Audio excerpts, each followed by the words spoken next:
Siddiqui is a former Rajya Sabha member of Parliament. Shahid Siddiqui, your assessment of the results that are coming in, it's a massive victory that is on the anvil for the NDA. Both the BJP and the JDU and Lok Jan Shakti Party have performed, and that has consolidated such a massive victory. The margin is unprecedented. The way BJP and the JDU performed last time around in 2020 and in the Lok Sabha as well is very reflective of how people have supported and put their faith in NDA once again. It was expected victory for NDA. I very much expected it, but not that huge a margin that which has come, and it is all because of the strategic planning of BJP, the way they have emerged as the most well-oiled election winning machinery in the world. I don't see anywhere in the world such an organized election winning machinery, and BJP led by Mr. Amit Shah. I mean, people give the credit to Modi ji, of course the credit is there. They give credit to Nitish Kumar, of course a lot of credit goes to him, but the real credit goes to Amit Shah, who does micromanagement, and it is a victory for that management, not just the issues you raise, not just the candidates you put up, but the way you are able to micromanage the smallest things on the ground. And that's where Congress has failed time and again. Congress totally fails in micromanagement. They all manage at the top.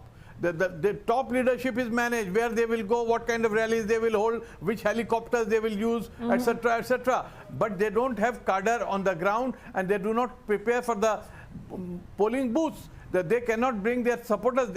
I've seen time and again that they have in areas, certain areas, they have huge support, but they are unable to bring them to the polling booths, and they don't turn them into voters. So and then it's also a big defeat for Tejasvi Yadav, because he has tried to work on the laurels of his father on the past victories of RJD, but he has not been able to reinvent the party. He has not been able to appeal to the young, to women especially.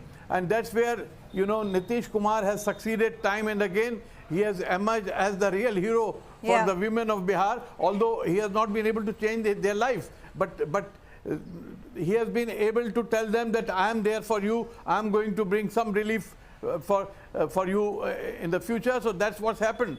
So, but I don't see huge change in Bihar. Bihar is going to remain where it is at the pits, but of course, there will be a double engine sarkar, triple engine sarkar, but those engines are not going to bring a lot of development to Bihar. Bihar remains where also, you spoke about women, you know, over 71% record percentage of women that came out and voted, and there was a sustained campaign from the Mahagathbandhan as well as the NDA. But what tilted it in favor of the NDA, particularly speaking about, you know, the 10,000 rupees that were deposited into the women's account, whereas Tejasvi Yadav carried forward the campaign of supporting women and the initiatives, particularly of depositing 2,500 rupees per month if he comes to power? Look, here it was delivered. Although I have my doubts that whether it was very fair. It was very unfair to allow the government to deposit these 10,000 rupees when the election was virtually to be announced and the election campaign was on.